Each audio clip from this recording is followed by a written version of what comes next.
poursuit avec Bouygues. Bouygues qui est dans quelle configuration technique?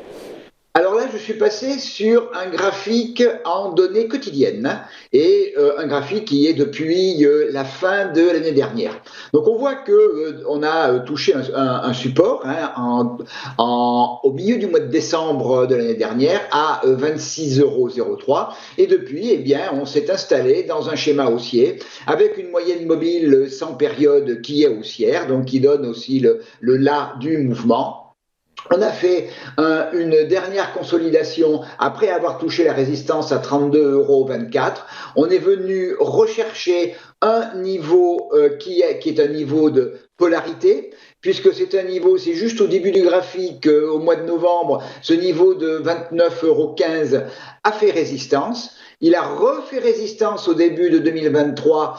Les vendeurs ont repris la main en ouvrant un gap et c'est un niveau qui a été encore travaillé pas mal dans le futur.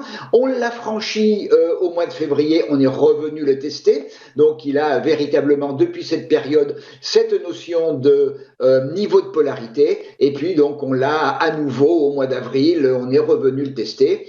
Et là, on est venu le tester au mois de juillet, au début de ce mois, donc niveau 29,15, niveau extrêmement important. Le rebond s'est effectué sur ce niveau et ce qui est important, c'est que dans ce mouvement haussier, eh bien, on a ouvert un gap hier matin autour de 30,91 €, 31 €.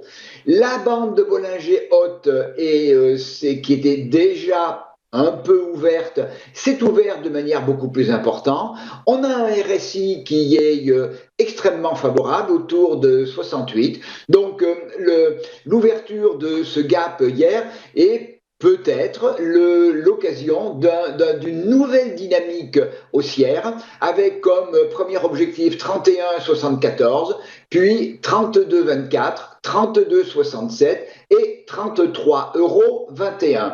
Alors ce niveau de 29,15, hein, bien sûr, il est très important, tout simplement parce que aussi, si on cassait ce niveau de polarité, eh bien, ce schéma haussier qui a démarré il y a une quinzaine de jours, lui, serait invalidé.